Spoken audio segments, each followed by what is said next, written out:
Hi, everyone. My name is Dr. Rohan Thompson. I serve as the Dean for the School of Business and Technology here at Huston-Tillotson University. And today I have two of our very best. I have Joy Itodo and I have Abdulwakil Abdulkadir. And these are two graduating seniors from the School of Business and Technology. And we are excited to have you here today. Thank you for joining us. Thank you. And this is 5 months. 5 months' time, you will be a graduate. I remember when you both walked into the School of Business and Technology. One of you wanted to take my job, and the other one was ready to exit. And here we are, 5 months to go, and you're both here. So thank you guys for sticking it out. When you come into the School of Business and Technology, every student, we put up a sign that says far higher for each student.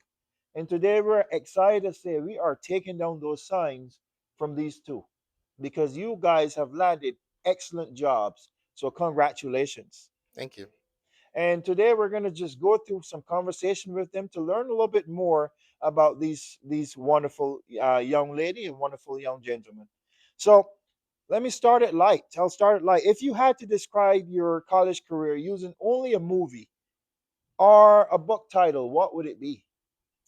I don't watch a lot of movies, but I do watch anime. I would say Demon Slayer because it's about persevering and constant improvement and overcoming challenges. So always fighting whatever problem comes your way and succeeding. So that's how Awesome. I would summarize my college experience. And what about you, Joy? If I'm to summarize my college career experience, I would definitely say Silicon Valley because a very interesting show about people navigating tech. Oh, that is awesome. Really good choices. So, what professor's voice is just going to be stuck in your head for the rest of your professional life? For me, it would definitely be Professor Bill Rogers. He always has the saying, no movement, no improvement, which I believe every HC student has heard over and over. I think it's a very interesting saying and also correct because if you don't make efforts to do things, if you just stay stagnant, you'll be stagnant. There will be no improvements for you. Awesome. For me, I would say Dr. Miles. She taught me public speaking as a freshman, and that really helped me a lot in being able to face an audience and focus on giving out the message rather than what I think they're thinking about the message. And I also remember she always encourages me and tells me that I'm gonna be successful, even when sometimes I doubted myself. So That's yeah. awesome. You need those people in your corner. That's awesome. So, as I mentioned before, you landed some wonderful jobs. Tell the audience what those jobs are and what you'll be doing. Okay, so I am an incoming software engineer at Bloomberg, in the New York office, and the role is gonna be a typical software engineer working building new solutions in the tech side of the company. So yeah. I'll be starting full time at Meta as a software engineer, and my role, day to day role, will be working on full stack projects. I mean, I hope you guys heard that. We were talking about Bloomberg and we're talking about Meta, two of the largest companies in the world. So once again, congratulations. I think this is phenomenal. So and you guys have put the work in and I am super proud of you guys. Thank you. So you've got these jobs. What is the one class or project that you would say just okay, that project or that class got me ready for this position? I'll say Java got me ready because Java was like my first real programming class where I had to work on a personal project, work in a team, which is what I'll be doing when I start working full time. And also working or participating in the Apple Coding Club competition also prepared me for full time work because you have to work on projects from the beginning to the end, see the entire process from planning to testing. Awesome. For me, I would say it's my project where I built an autonomous robot from scratch, without knowing anything beforehand really about robotics. And so it was a high learning curve, but going through all the struggles and learning every different parts that come together to build a robot really prepared me for this my future experiences. That is outstanding. So I know it's been a long road, lots of interviews to land these jobs, lots of questions. My question for you is, what was the hardest interview question that you had to answer to get this job? For me, it would definitely be a system design interview where I had to build like a full game application.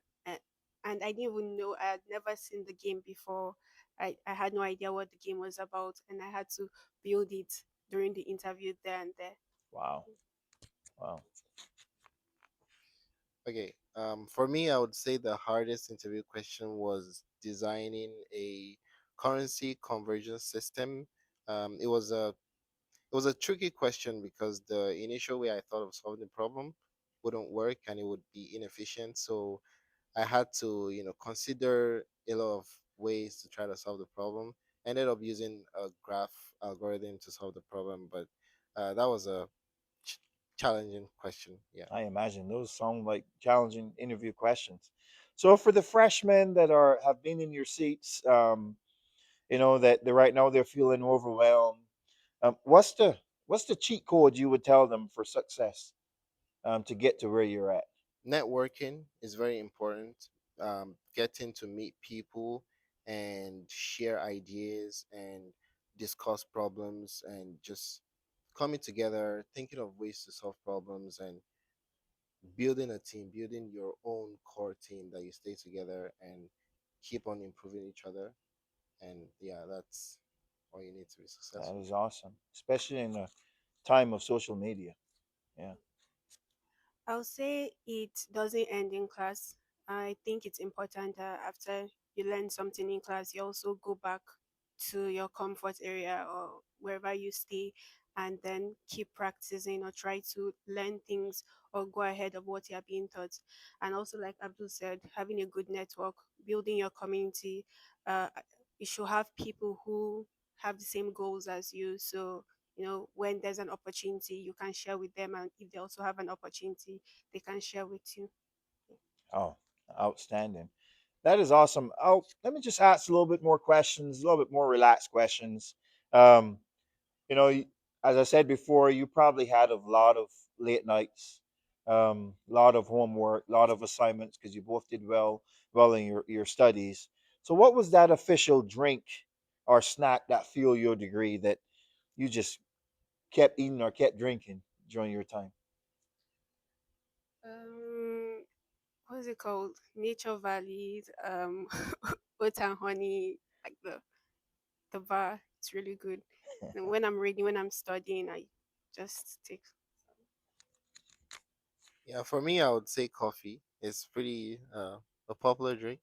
Some people don't like it, but I like it. So you hear that, freshman? You hear that? The key here is coffee and honey, And matcha. matcha and honey oats. So make sure that's on your grocery list. Um, if you could create a new class in the School of Business and Technology, um, and we call it Adulting 101, what would be the first lesson that you would teach? The first lesson I would teach in a course called Adulting 101 would be to stay current, like to keep yourself familiar with what's going on in today's society because that really affects you don't want to be late to the party. Like if a new change happens, you want to be the first people that are benefiting or shaping that change. For example, you don't want to find out about ChatGPT a year or 2 years after it came out, right? There's people like that. So I think I would say keep current with what's happening in the world in general. If I'm to teach a lesson in a class called Adult 101, or if I'm to suggest a lesson, it would definitely be that nothing is permanent. And I think thinking of this question reminds me of this song by this Nigerian artist, basically talking of how people think the way life was for them as kids or growing up is how it would be when it's how it will always be, and then they just like, well, expect what should, well, ex- they expect that everything will be okay or will always look good. But yeah, I think people need to, we need a class would definitely be to teach people to be prepared that nothing is permanent. Awesome. And just so the audience know, what's the name of that song or who's the artist? I think it's called Adulthood by Scam. It's this I Lola Day. Yeah, Adulthood not So go Scam. ahead and check that song out. All right. So among you two, which one of you are more likely to become a millionaire? Think me. I don't know what Joy is talking about, but I'll say me. So we will have two millionaires, which means we will have a lot of money coming back to the School of Business and Technology. This is awesome. So 5 months from now, you'll be an alum. You'll no longer be a student. You'll always be a part of the HT family, but you'll be an alum. Besides the free printing that you get from the library, um, what are you actually going to miss the most about being here? I think I'll miss the community at HT. HT is a very small school, so you know everyone and like everyone knows you. Another thing I'll miss about the city of Austin is just biking around. I like to bike around and just explore places, so I'll miss that as well. Yeah, I would definitely miss my friends. I made a really good community. Well, here at HT, I'm also going to miss the SBT very well because I'm always in the office or coming to see someone in the SBT.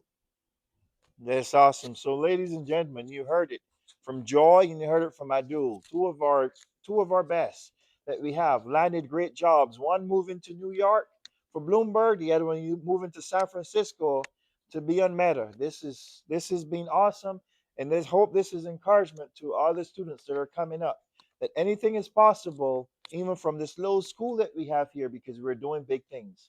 Thank you.